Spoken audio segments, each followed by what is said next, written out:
دنیا کے اندر جتنے بھی شعبہ جات ہیں اور ان شعبہ جات سے جتنے بھی لوگ وابستہ ہیں، ان لوگوں کی کچھ نہ کچھ نشانیاں ہوتی ہیں۔ ہر محکمے کی اپنی ایک مخصوص گفتگو اور زبان ہوتی ہے۔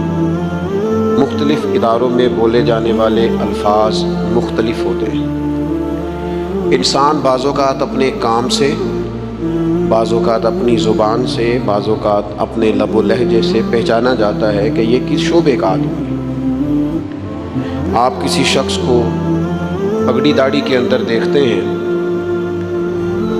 تو اگرچہ اس نے فقط سنت شریعت سمجھ کر ہی اسے رکھا ہوا ہوتا ہے، لیکن اسے دیکھ کئی بعض لوگ کہہ دیتے ہیں حافظ صاحب تشریف لائیے، قاری صاحب یہاں بیٹھیے، حضرت یہاں آ جائیے، کیونکہ عرف عام کے اندر یہ مزاج ہوتا ہے کہ داڑھی شریف، امامہ شریف یہ وضع قطع علماء کی، قراء کی، حفاظ کی ہوتی ہے۔ اسی طریقے سے اگر کسی شخص کو آپ دیکھتے ہیں کہ اس نے ایک مخصوص لباس پہنا ہے اور ایک مخصوص آلہ گلے میں لٹکایا ہوا ہے، تو آپ اسے دیکھ کر پہچان جاتے ہیں کہ یہ شخص ڈاکٹر ہے، تو آپ اسے ظاہر ہے اس کے شعبے کے بارے میں گفتگو کرنی شروع کر دیتے۔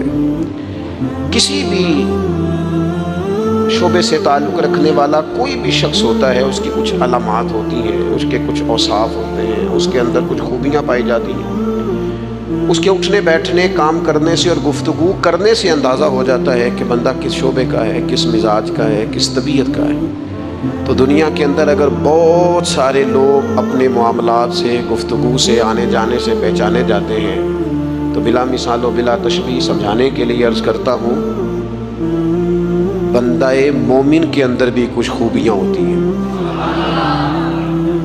جس طرح ڈاکٹری کی ڈگری لینے کے وجہ سے وہ ایک انسان تھا، عام آدمی تھا، لیکن ڈاکٹر بننے کے بعد اس کے اندر کچھ اضافی خوبیاں آئیں گی تو اسے ڈاکٹر مانا جانا، پہچانا جائے گا۔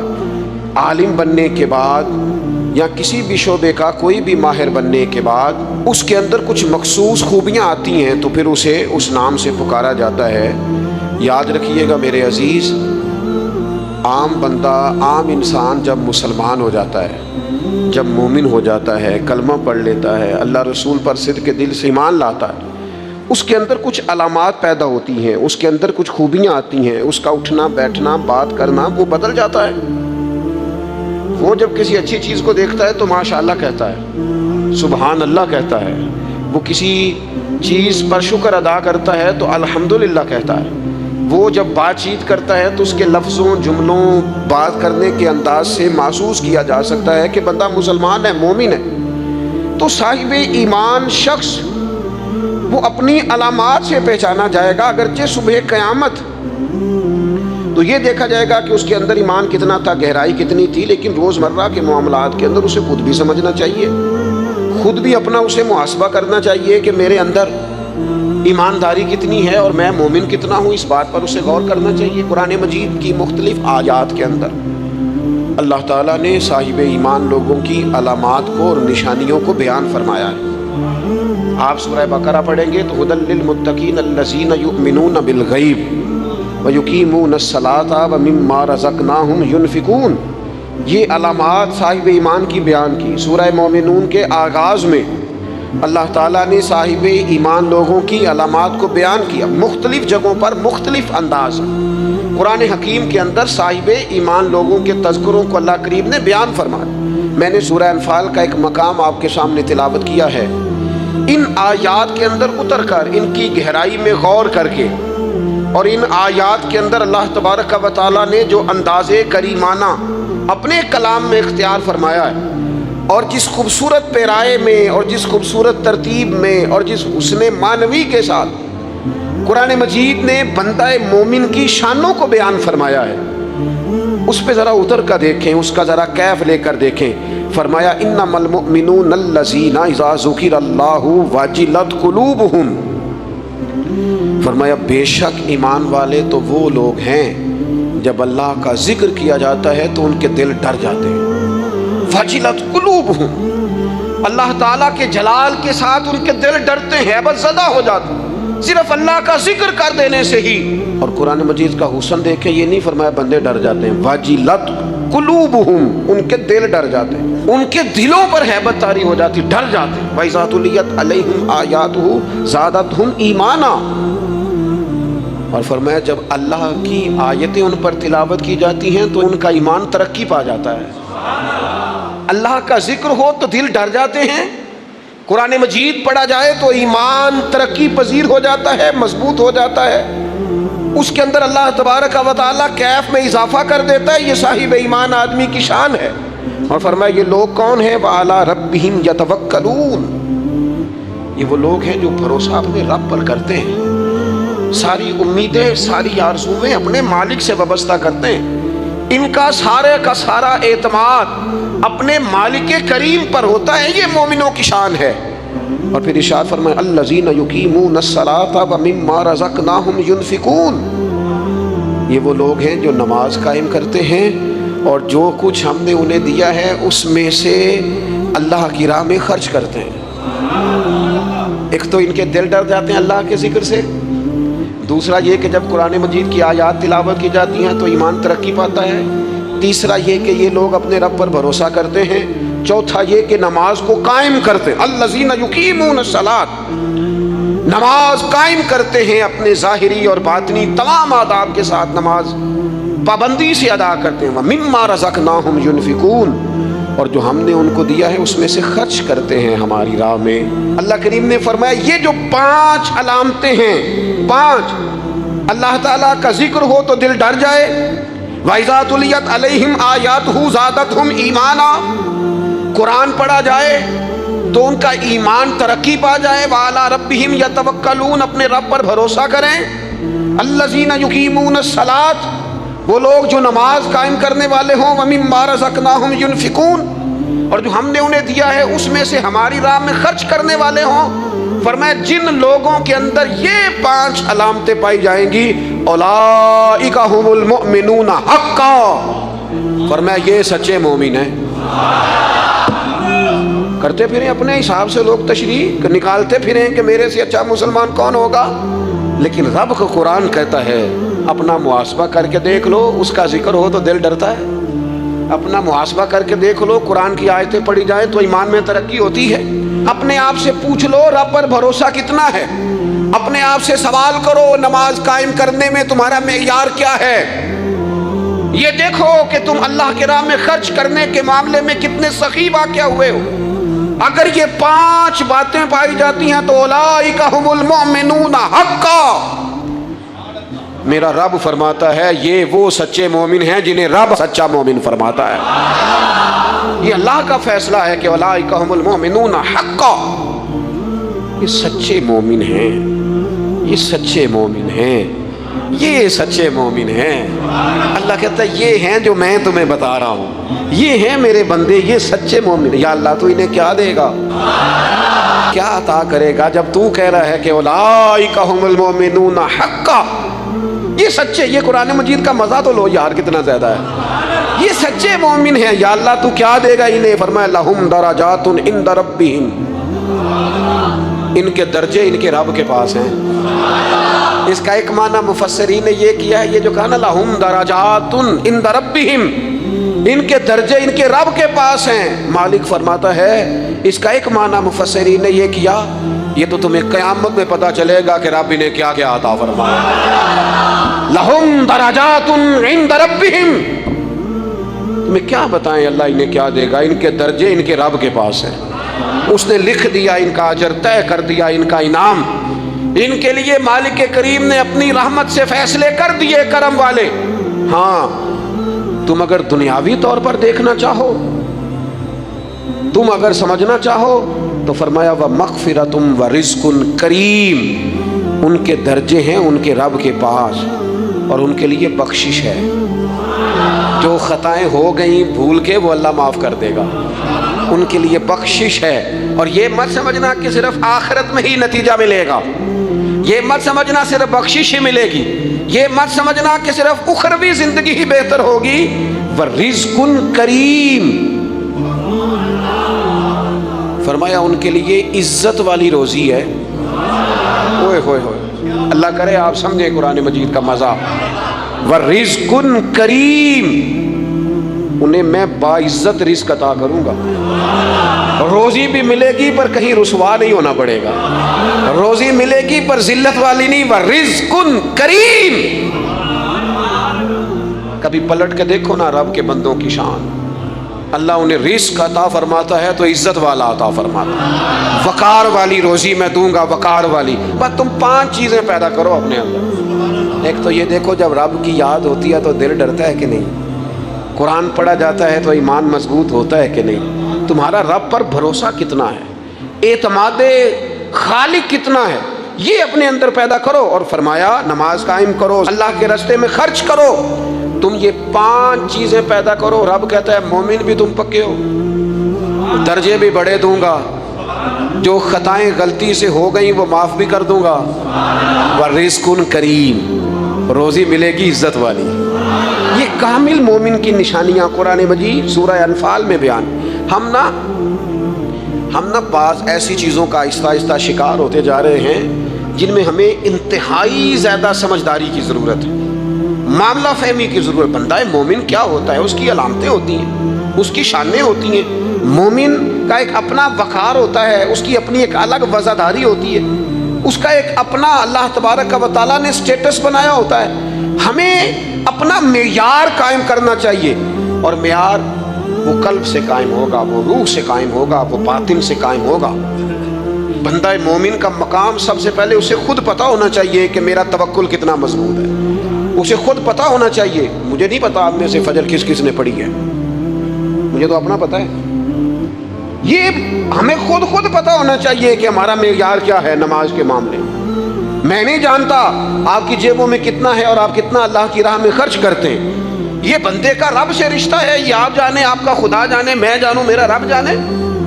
اللہ کی ذات پر بھروسہ کتنا ہے, یہ لوگوں سے نہ پوچھتے پھریں, لوگوں کو نہ بتاتے پھریں. یہ تو دل کا معاملہ ہے, اپنے آپ سے پوچھیں, اپنے آپ کو خود اپنے سامنے کھڑا کریں, اپنا حساب خود کریں, اپنے سے کبھی کبھی سوال و جواب کریں, اپنے سے گفتگو کریں.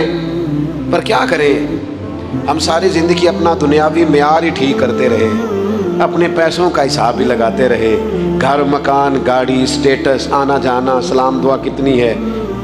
یہ ساری چیزیں جن لوگوں کی مضبوط ہیں نیند ان کی کچی ہے. دنیاوی سٹیٹس جتنا لوگوں کا مضبوط ہے سوچیں ان کی ٹوٹی ہوئی ہے, نظریات بکھرے ہوئے ہیں, لفظوں اور جملوں میں کمزوری ہے, باتیں جو ہیں وہ محسوس ہوتا ہے کہ ابھی تک یہ بندہ اطمینان ہی نہیں حاصل کر سکا زندگی میں, ابھی تک کوئی گفتگو پکی نہیں, کسی بات میں وزن نہیں, کسی جگہ ٹھہراؤ نہیں. کب ہوگا؟ رب کہتا ہے پہلے اپنے دل سے پوچھ. یہ ادھر ادھر کی باتوں سے تو ڈرتا ہے, یہ رب سے کتنا ڈرتا ہے. پتہ ہے نبی پاک علیہ السلام کے صحابہ کا سٹیٹس کیا تھا, معیار کیا تھا رب سے ڈرنے کا؟ 2 چیزیں ایمان کو مضبوط کرتی ہیں, ایک رب سے ڈرنا, ایک اس کی رحمت کی امید رکھنا. اللہ تعالیٰ کی رحمت کی امید بھی رج کے رکھنی ہے, اور اس سے ڈرنا ہے تو پھر بھی ذرا صحیح کر کے ڈرنا ہے, کچا پکا نہیں ڈرنا. ڈرنے کی کہانی نہیں بنانی کہ ہو جی اللہ سے ڈر لگتا ہے, وہ ڈرنا ہے. اس ڈرنے سے مطلب ہو کہ اعمال سنورے, اخلاق کردار کے معاملے میں انسان مضبوط ہو جائے, دیانتدار ہو جائے, سچائی والا ہو جائے, صبر و تحمل والا ہو جائے. امید بھی رج کے رکھنی ہے, ڈرنا بھی رج کے ہے. ایک بات ہے سیدنا عمر کی, شیر کی باتیں شیروں جیسی. حضرت فاروق اعظم کی ایک بات اس مضمون پر بڑی طاقتور ہے.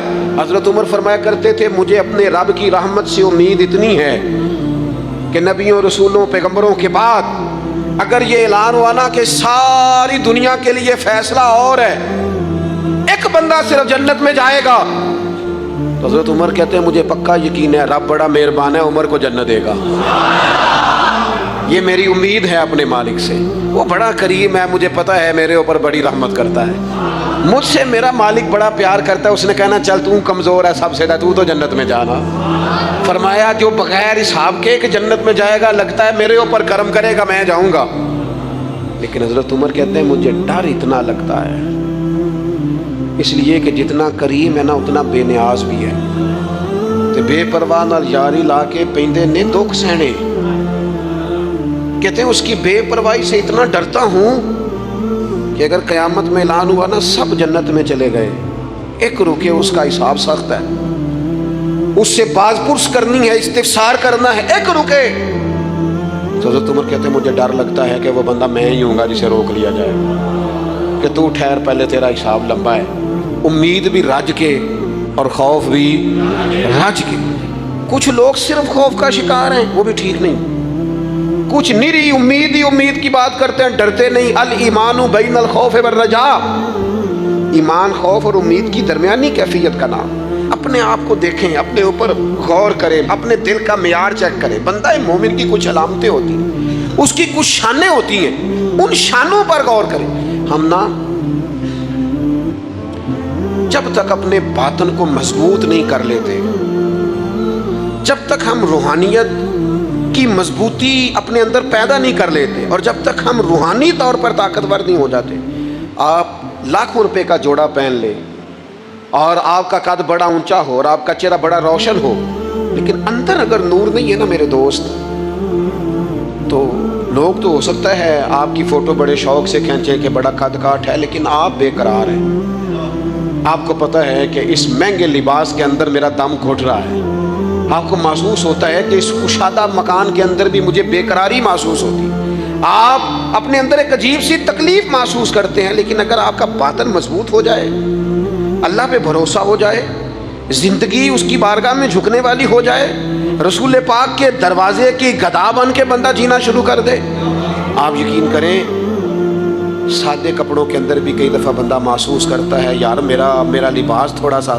سستا ہے، پر اللہ تعالیٰ نے جو مجھے ایمان عطا کیا ہے وہ سب سے زیادہ مہنگی چیز ہے، وہ سب سے زیادہ طاقتور چیز ہے۔ اپنے باطن میں خاص خصوصیات پیدا کریں، اپنے آپ کو ٹائم دیں، اپنی قلبی کیفیات پر زیادہ توجہ کریں۔ زیادہ مجھے فوٹو شوٹو کھینچنے کا زیادہ تجربہ نہیں ہے، مصروفیات زیادہ رہیں تو میں اس طرف نہیں آ سکا۔ ایک بچے نے مجھے، ایک دوست نے ایک دن بتایا کہ وہ تصویر کھینچنے کے بعد پھر اس پر کچھ کام ہوتا ہے تو فوٹو اور زیادہ سونی لگنے لگ جاتی۔ اس نے بات کر دی، میں نے سن لی، وہ بات کر کے گزر گیا۔ تھوڑی دیر کے بعد مجھے کہنے لگا پریشانی ہے؟ میں نے کہا نہیں۔ کہنے لگا میں نے ایک سادی سی بات کی تھی، پتہ نہیں کوئی آپ تو کہیں کھو گئے۔ اس کے بعد میں نے دو چار باتیں کی ہیں پر آپ نے ہاں نہ ہی نہیں کی، توجہ نہیں کی۔ میں نے اس سے کہا، میں نے کہا پتر تو آکھیا ہے فوٹو تے تھوڑی محنت ہو جائے تو سونی لگن لگ جاندی، تے میں سوچن لگ پیا جے بندہ تھوڑی جی محنت دل تے بھی کر لے، تھوڑی جی محنت نہ دل تے کریے تے جے کدے وہ سونا ہو جائے نا، پاک ہوویں تے پاک ہی ملدا ہی، تے بنا پاکوں پاک نہیں ملدا۔ سارے جسم دے دھون دے نالوں اکو دھولا ہے ٹکڑا دل دا۔ اگر تھوڑی سی محنت روح پہ ہو جائے، تھوڑی سی اندر تھوڑی توجہ کرے، وہ اگر تھوڑا چمکدار ہو جائے نا، کچھ غلاظتیں، کچھ نفرتیں، کچھ قدورتیں، کچھ عداوتیں، کچھ تکبر، کچھ حسد، کچھ بددیانتیاں، کچھ یہ چیزیں تھوڑی نکل جائیں، آپ یقین کریں بڑا چمکدار ہو جائے دل، بڑا سونا ہو جائے، بڑا حسین ہو جائے۔ یہ باطن ٹھیک ہو جائے نا تو اللہ کی ساری مخلوق حسین لگنے لگ جاتی ہے۔ بندے کو نا کچھ عجیب سی کیفیات سے اللہ مالا مال کرتا ہے، اسے کوئی اللہ تعالیٰ ایسا انشراح صدر دیتا ہے، دل کو ایسا ٹھنڈا کرتا ہے، سکون نصیب ہو جاتا ہے۔ نبی اکرم نور مجسم شفیع معظم صلی اللہ تعالیٰ علیہ وآلہ وسلم سے پوچھا گیا، یا رسول اللہ ایمان کیا ہے؟ ایک کیفیت کا نام ہے نا، ایمان کی صورت تو نہیں ہوتی، ایمان کا روپ تو نہیں ہوتا، وہ مجسم شکل میں تو نہیں ہوتا، ایک باطنی کیفیت ہے نا۔ یا رسول اللہ صلی اللہ تعالیٰ علیہ وسلم آپ سب سے اعلیٰ اس کا معیار آپ ہی جانتے، کریم بتا دیجئے، ایک بندہ نوازی فرمائیے ایمان کیا ہے؟ تو نبی اکرم صلی اللہ تعالیٰ علیہ وسلم نے فرمایا، جب تمہاری نیکی تمہیں خوش کرنے لگے اور جب تمہارا گناہ تمہیں غمگین کرنے لگے تو مطلب یہ ہے کہ تم مومن ہو۔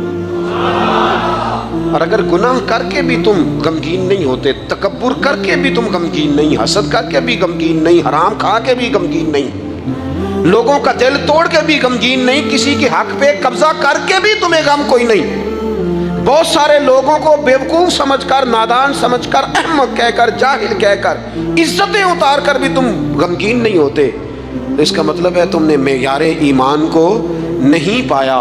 حضور فرمانے لگے نیکی خوش کرے اور گناہ تجھے غمگین کرے۔ آپ یقین کریں اب نہیں کرتا لوگوں کو گناہ غمگین، لوگ کسی بندے کا دل توڑ کے، اس کی عزت اتار کے، اسے پریشان کر کے جھڑک کے کہتے ہیں آیا تھا بندہ سنائیا میں نے چار، وہ تمہیں گناہ کر کے اب تو بتا رہا ہے، کسی کو ڈانٹ ڈپٹ کے دل توڑ کے کہانیاں سنا رہا ہے، چلاکیاں کر کے اور تیزیاں دکھا کے، یہ تو بندہ مومن کی شان نہیں ہے۔ میرے کریم نے تو فرمایا نیکی تجھے سکون دے، اور جب تو گناہ کر کے غمگین ہو تو اس کا مطلب ہے تم مومن ہو۔ تو فوراً عرض کی یا رسول اللہ پھر بتا دے گناہ کیا ہوتا ہے؟ تو حضور فرمانے لگے جو چیز تیرے دل میں کھٹکے وہی تو گناہ ہے۔ وہ جو چبھ رہی ہے نا، مومن کے دل میں غلطی چبھتی ہے، کھٹکتی ہے، اسے پریشان کرتی ہے یہ غلطی، اگر وہ چبھتی ہے تو پھر اس کا مطلب ہے وہ گناہ ہے۔ آج کل نا لوگوں نے گناہ کو گناہ سمجھنا چھوڑ دیا ہے۔ کسی نے کہا تھا جنوں کا نام خرد رکھ دیا، خرد کا جنوں، جو چاہے آپ کا حسن کرشمہ ساز کرے، آپ جو چاہیں نام رکھیں، جو آپ کی طبیعت آئے آپ وہ کام کریں، آپ اپنی مرضی سے نیکی اور بدی کا معیار قائم کر لیں، یہ ٹھیک نہیں ہے۔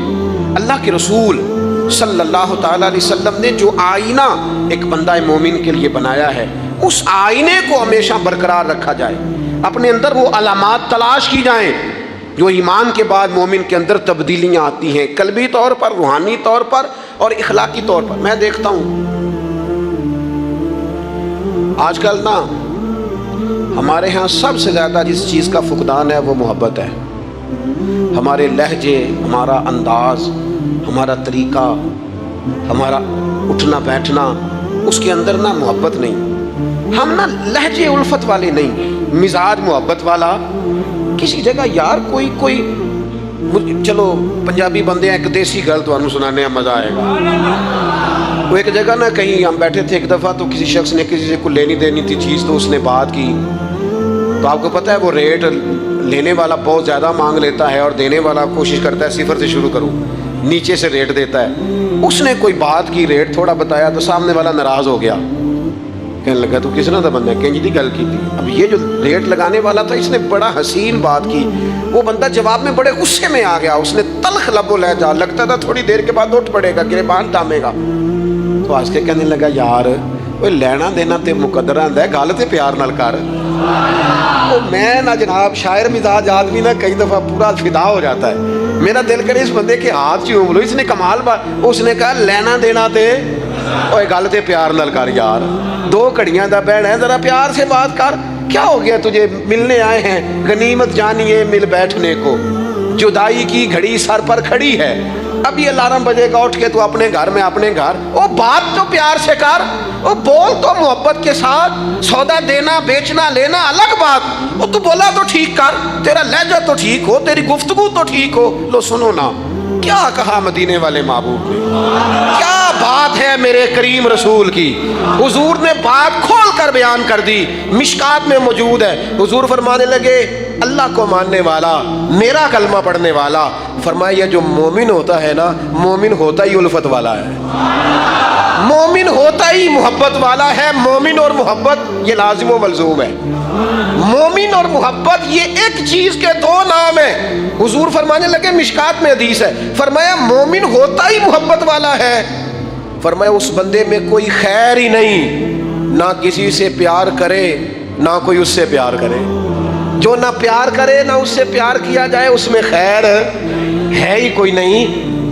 مومن جو ہے نا، مومن وہ پیار کرتا بھی ہے اور مومن سے پیار کیا بھی جاتا ہے۔ اپنی زندگی کو تلخی، مومن کی شان نہیں تلخ تلخ رہنا، ناراض رہنا، بے چین سا رہنا، ہر وقت شکوے کرنے، ناراض وقت گزارنا، ہر وقت کوئی نہ کوئی اعتراض کا دروازہ کھول کے رکھنا، ہر وقت کوئی نیا شکوہ، کوئی نئی بات کھول کے رکھنا، اس سے نکل آؤ یار۔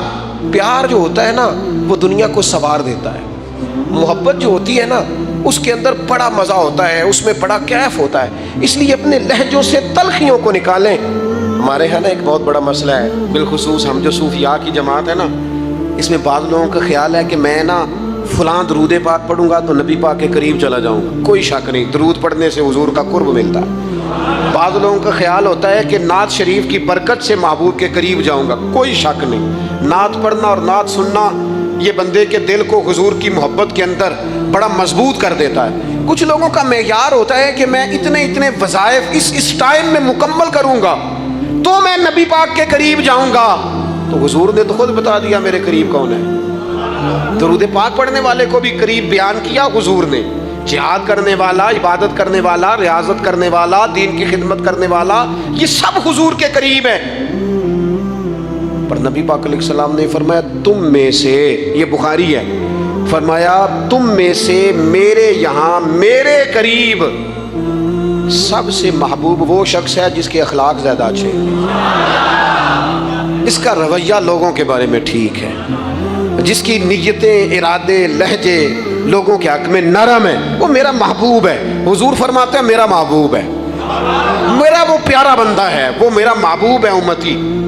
تو حضور کا محبوب بننے کا بہترین طریقہ یہ ہے کہ اپنا اخلاق ٹھیک کیا جائے۔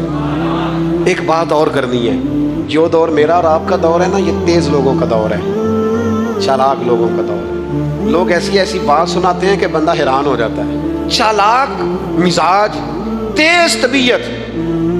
میں نے اپنی زندگی میں بڑے بڑے تیز لوگ ناکام ہوتے دیکھے، اور بڑے بڑے بھولے بندے، سیدھے سادے، لیکن ان لوگوں کو اللہ تعالیٰ نے اتنا نوازا ہے، اتنا کرم فرمایا ہے۔ لو سنو، ترمذی ہے، نبی اکرم صلی اللہ تعالیٰ علیہ وسلم نے فرمایا جو مومن ہوتا ہے نا، وہ بھولا بھالا ہوتا ہے اور شرافت والا ہوتا ہے۔ بلکہ ایک حدیث میں تو حضور فرماتے ہیں مومن اتنا بھولا ہوتا ہے کہ سامنے والا اسے بیوقوف سمجھنے لگ جاتا ہے، اس کا خیال ہوتا ہے اسے تو عقل ہی کوئی نہیں، مومن بھولا بھالا۔ اور ایک حدیث میں یہ بھی لفظ ہیں کہ جنت میں اکثر بھولے بھالے لوگ جائیں گے۔ یہ جو تیزیاں ہیں نا، انسان کا سمجھدار ہونا اور بات ہے، انسان کا تدبر والا ہونا، فہم و فراست والا ہونا اور بات، لیکن چلاک ہونا، مکار ہونا، شیشے میں اتارنا، لوگوں کو اپنے قابو میں کرنے کی کوشش کرنا، اس کو شریعت پسند نہیں کرتی۔ تو نہ بندوں کو چلاکی کر کے قابو نہ کر، محبت سے قابو کر، اخلاق سے قابو کر۔ تو اپنے انداز بڑی بڑی عجیب داستان سرائی کر کے لوگ دنیا کو جیتنا چاہتے ہیں، اس سے انسان کے اندر کمزوری آتی ہے۔ کچھ جگہ ایسی ہوتی ہیں جہاں تیزیاں، مجھے ایک بات میرا بڑا دل کر رہا ہے، کر لوں، ٹائم تھوڑا رہ گیا ہے۔ حضرت خواجہ معین الدین صاحب چشتی رحمۃ اللہ علیہ نا، خواجہ قطب الدین صاحب بختیار کاکی رحمۃ اللہ علیہ سے ملنے کے لیے یہاں آئے، دلی میں اپنے مرید سے ملنے۔ سب لوگوں سے ملاقات ہوئی تو ایک شخصیت ایسی تھی جن سے خواجہ صاحب کا خیال تھا ملاقات ہوگی، لیکن ملاقات نہ ہو سکی۔ خواجہ صاحب خود ملنے چلے گئے، وہ بھی کوئی دینی تعارف رکھتے تھے۔ آپ نے فرمایا ملنے کیوں نہیں آئے؟ وہ کہنے لگے کیسے ملنے آتا، یہاں میرا بڑا روب تھا، مجھے لوگ جانتے تھے، لیکن آپ نے قطب الدین کو یہاں بٹھا دیا ہے، سب لوگوں کی توجہ ہی ان کی طرف ہو گئی ہے، تو میں کیسے ملنے آتا؟ خواجہ معین الدین صاحب رحمۃ اللہ علیہ خواجہ قطب صاحب سے فرمانے لگے بیٹے کسی کا دل توڑ کے کام نہیں کیا جاتا دین کا، تو سامان باندھ چلے، تو میرے ساتھ اجمیر چل، دلی رہنا ہی نہیں۔ انہوں نے کہا حضور جو حکم ہو۔ انہوں نے سارا سامان سمیٹا، اونٹوں پہ رکھا، روانگی ہونے لگی۔ جب دلی سے باہر نکلے نا شہر سے، تو سارا شہر امڑ آیا، حتیٰ کہ بادشاہ وقت بھی منتیں کر رہا ہے، لوگ رو رہے ہیں حضور خواجہ قطب کو نہ لے کے جانا۔ اس شخص کے درد نے پورے شہر کو درد والا بنا دیا، اس کی تہجد کے وقت کی دعاؤں نے بڑے لوگوں کو مصلی پہ کھڑا کر دیا۔ اس شخص کا اللہ پر بھروسہ بڑے لوگوں کو ایمان کو تقویت دیتا ہے۔ حضور مہربانی کریں نہ لے کے جائیں۔ اتنے سارے لوگ رونے لگے اور رنگ اور ہو گیا۔ حضرت خواجہ معین الدین صاحب فرمانے لگے پتر سامان اتارو، مصلی بچھاؤ، دلی میں رہنا ہے۔ یہ بھی ایک پیغام ہے، اسے بھی آپ نے یاد رکھنا ہے۔ خواجہ قطب الدین صاحب کہنے لگے حضور آپ نے فرمایا تھا کسی کا دل توڑ کے نہیں رہنا۔ فرمانے لگے اتنے سارے لوگوں کا دل ٹوٹنے سے بچاتے بچاتے کسی ایک کا ٹوٹ بھی جائے تو خیر ہے۔ اب کسی ایک کا دل بچاتے ساری دنیا کا دل توڑ دیں، اللہ کرے آپ کو اس بات کی بھی سمجھ آئے۔ ہم نا بعض اوقات کسی ایک کا دل بچاتے، ایک کا صرف اپنا گھر بچاتے ساری دنیا توڑنے لگے ہو، صرف ایک شخص کی رضا کی خاطر ساری دنیا کو توڑ دو گے۔ ایسا نہ کرنا اپنی زندگی میں۔ یہ مت دیکھنا کہ کسی ایک دو تین بندوں کے نفع کے لیے امت کا، قوم کا، ملت کا نقصان کر دو، یہ کام کبھی نہ کرنا۔ ذاتی مفادات کو ہمیشہ چھوڑ کے قومی، دینی اور ملی مفادات کو مقدم رکھنا۔ جو لوگ قومی مفادات کی بات کرتے ہیں نا، وہ لوگ دنیا کے اندر خیر باٹا کرتے ہیں۔ لیکن ہم اکا دکا چند ایک لوگوں کی خوشنودی کے لیے پوری ملتوں کو تباہ کرتے ہیں، یہ کام کبھی نہ کرنا۔ اللہ ہمیں سمجھنے کی توفیق عطا فرمائے۔